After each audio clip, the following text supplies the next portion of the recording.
Good day, everyone. Welcome to your physical fitness class. And for today, we are going to discuss about health-related fitness components. And at the end of this lesson, you are supposed to, number one, gain knowledge on the key components of fitness. Number two, determine the different health-related fitness components in physical education. Number three, understand the importance of developing these specific components. Number four, relate everyday activities and different sports to the health-related fitness components. And number five, perform basic health-related fitness component activities to grasp knowledge obtained from the discussions. The contents are the basics of physical fitness, health-related fitness components, the cardiovascular endurance, muscular endurance, muscular strength, flexibility, and body composition. Also, we will be talking about different physical activities that could help you to develop these health-related components. The basics of physical fitness. Number one, it is part of total fitness. Total fitness not only includes the mental, emotional, social, and spiritual aspects of life. The physical aspect is also a huge part of fitness. And when you know how to develop your body in the form of physical activity and exercise, you are directly on track in developing your overall health, wellness, and fitness. Number two, it is the basis for dynamic and creative activity. Dynamic movement brings about an active mind. When you are actively moving, your brain and its thought capacities are stimulated, which in turn affects your quality of life and your emotions. Physical movements challenge the body as well as the mind to think of strategies and creative thoughts. Movement encourages activity within your brain and it helps to become more mentally aware and focus to interpret several information that you can use in your life. Number three, key to health. Physical fitness is one of the most important components in helping you maintain a good health. An active body would always lead to an active lifestyle. When you have an active lifestyle, you are ensuring a good quality of life for yourself compared to others who do not practice this. Unlocking this aspect within you may take years of practice and dedication, but the benefits of such practice can be a good help to your overall health and wellness. Number four, can improve physical or can be improved by physical activity and exercise. As we've mentioned to our previous lesson, it can be done either through regular physical activity, such as sports, dance, housework, or through following an exercise program that would suit your fitness goal. Doing this often would be very beneficial to your overall health and wellness. Fitness goals. Physical fitness components are the key ingredient to help you determine your health and your skills. Now, the lesson is for you to set a fitness goal for yourself. Your fitness goal should always be SMART. A is for specific, M measurable, A attainable, R realistic, and T is for time bound. What is your fitness goal? Do you want to lose weight or do you want to gain some? Do you want to last longer in walking or maybe in running? Do you want to feel more healthy and alive and less tired and troublesome? All these things are sample questions that you might have in mind before you start a regular physical activity. Health-related fitness components. These are the components of fitness that are essential to maintaining your health and in preventing different diseases. It also dwells in the capacity of your organ system to work efficiently and how they coordinate to perform the task you need to do on a daily basis. The first one is the cardiovascular endurance. It is the ability to perform prolonged, large muscle, dynamic exercises at the different intensities. Cardiovascular endurance is also known as cardiorespiratory endurance. And the organ system involved is the cardiorespiratory system, known as our heart, lungs, and blood vessels. The cardiorespiratory system works together to get the oxygen to the working muscles and remove carbon dioxide from the body. During exercise, the muscles need more oxygen in order to contract, and they produce more carbon dioxide as a waste product. How do you improve this component? As you can see, if you do more endurance training, it is equivalent to low chances of having heart diseases, stroke, cancer, depression, anxiety, and excess body fat, and vice versa. If you have less endurance training, you are at risk of having this kind of diseases. Now, let's talk about aerobic activity and anaerobic activity. When we say anaerobic training, from the word aero, it is done with air, or the air we are talking here is the oxygen. It is long-lasting, low to high intensities. While when you say anaerobic training, from the word anaero, meaning without air. That's why it is short-lasting, and examples are high intensities. Let's go back to give some example of aerobic activities. So these are the walking, running, cycling or biking, and swimming.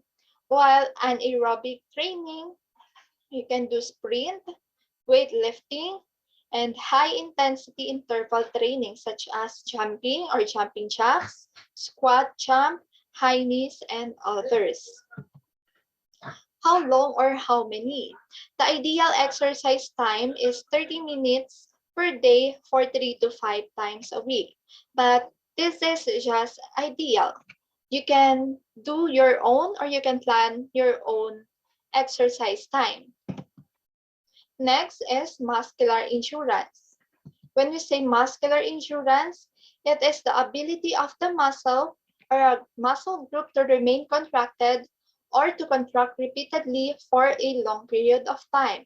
So take note of these words, repeatedly for a long period of time. Meaning to say, kung gaano katagal mong kayang gawin ang isang bagay ng paulit-ulit. The organ system involved to our muscular endurance is the musculoskeletal system, or the combination of the skeletal system, or our bones, and the muscular system, our muscles, joints, tendons, and ligaments. So, how do you improve this component? Simple activities such as jumping repeatedly, doing push-ups repeatedly, doing curl-ups repeatedly, or doing specific activities repeatedly. Also, you can do ideal exercise, which is the resistance training. It is the process of exercising with progressively heavier resistance to stimulate muscle development. Lifting certain amounts of load at specific repetition can inhibit the development of your musculoskeletal system. If you want to develop your muscular endurance, your focus should be lifting light load with high number of repetitions. For example, you have 5 kilo dumbbell.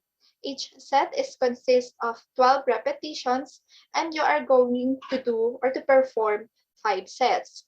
So it is not done continuously but with rest interval, meaning to say you are going to perform the first set, then after that, you will be having a resting time or recovery time. Then perform the second set, then recover, third set, recover, and so on until you finish your goal for that day. Second is the muscular endurance, or let's say it is third on the health-related component. The muscular strength is the amount of force a muscle can produce with a single maximum effort. So compared to the muscular endurance, where you sustain a muscle contraction for long periods, muscular strength refers to movement that you do that are explosive, very sudden, abrupt, and only for a single repetition, or let's say single or minimum number of repetition. So the muscular strength organ system is the same. The musculoskeletal system or your skeletal system and muscular system. How do you improve this component? As you can see, it is also the resistance training is the ideal exercise. So unlike in the muscular endurance where the focus is lifting a light load with high number of repetitions, in muscular strength, your focus should be opposite. This means that you are to lift heavier loads with lower number of repetitions. So for example, you are going to lift a 40 or let's say a 30 kilogram of load, and you are going to do that for 5 repetitions in one set. So again, your per set, you're not going to do it continuously, but with rest interval. So on your first set, you're going to perform 5 repetition, then have your resting time, go back for your second repetition or 5 sets again, 5 repetitions again, then rest, then do it until you finish your goal for that day. Why develop both muscular endurance and strength? So it is important because it is responsible for your body's smooth and fluid movements, or it helps you to move easily. Second, provides you with the support or posture and effective movement. It helps in properly aligning your skeletal system as well as your muscles. And third, it is important for us to avoid or to prevent this kind of diseases. Then number 4, life-threatening injuries like broken bones, tendons, and ligaments. So it is important to develop our muscular strength and muscular endurance for us to avoid these injuries.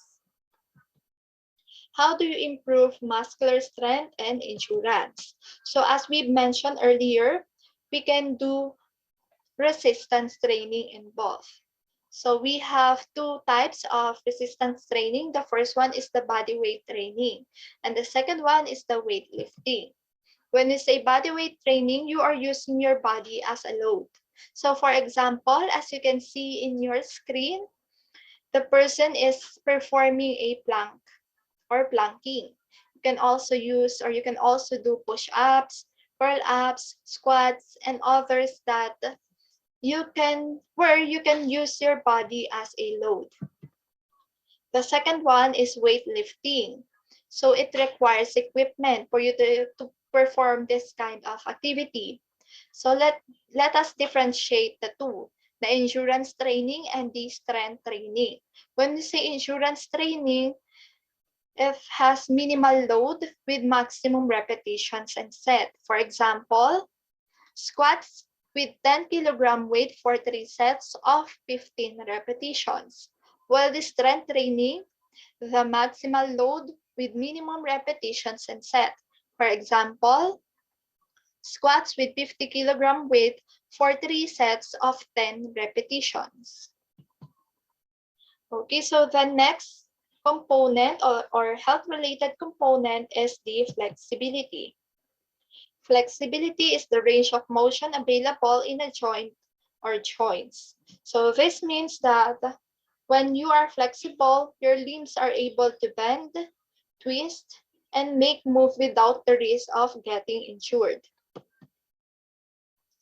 So the example of flexibility activity is shoulder flexibility, or we call this activity as zipper test in our physical fitness test. So here are the factors affecting your flexibility. The first one is genes. So it is one of the biggest contributing factor that may affect your flexibility. If both of your parents, your mother and father, are both flexible, then you can acquire that skill. You may be also flexible as well, because there are factors like bone size and length, the muscle elasticity, and the muscle length are hereditary traits that can hamper your flexibility. Second is gender. Women tend to be more flexible than men. Women are anatomically made flexible for the purpose of pregnancy. A woman's body changes. Gender is a major contributing factor that affects your flexibility because a woman's body structure is specifically designed to be flexible. But if you are a male, it doesn't mean that you can be flexible. Third is inactivity. When you are inactive, this component is not being fully utilized and developed. Your inactivity would eventually lead to excessive stiff joints and poor range of motion. Or let's say that you are a male, but you want to develop your flexibility. Then you can do or practice physical activities that would help you to develop this skill. Letter D is the age. As we age, our joints become less flexible. So this is normal to both men and women. And the organ system involved is the musculoskeletal system, or again, your skeletal system or bones, and the muscular systems or muscle, joints, tendons, and ligaments.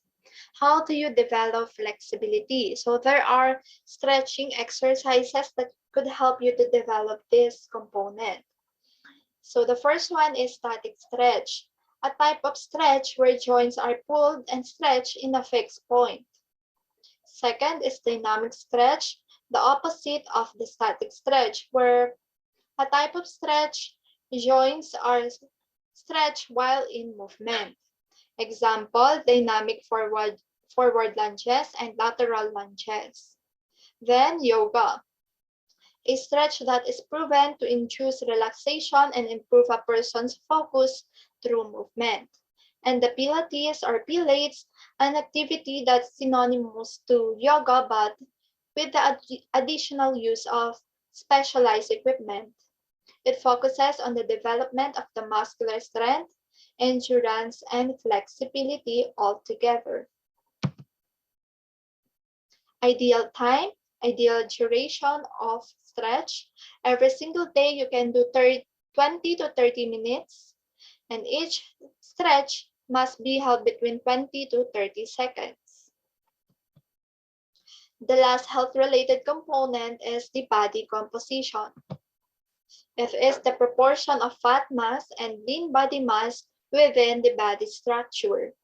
The overall tissue composition of the body is called the fat, or it is also called as fat percentage. And we have two types or two kinds of fat, the essential fat or the fat needed by our body for them to protect our body organs, and the non-essential fat, the fat that we should eliminate. We also have the fat-free mass or lean body mass, the muscles, bones, organs, and water in the body. So if you have excess body fat, especially in the abdomen, you are high risk of having heart disease, high or low levels of insulin, high blood pressure, stroke, joint problems, diabetes, blood vessel inflammation, gallbladder disease, cancer, and back pain. But if you do not have, you can prevent this kind of diseases. So aside from being normal, there are also other classification of body composition. We have the overweight, obesity, and underweight. When you say overweight, this is where your body has accumulated excess weight than your normal recommended body weight. Obesity is going beyond overweight, and this is where you have an overly excessive accumulation of body fat way above your recommended body weight. And the last one, Underweight, this is a condition in which you lack the correct amount of body mass in your body. It is caused mainly by the poor nutritional uptake that you need to support several of your bodily processes. So how are we going to develop or improve this component? You can combine both sensible diet plus regular exercise is equivalent to ideal or good body composition. Examples of regular exercise you can practice is by doing cardio trainings and resistance training. So that's all for our lesson. Thank you so much.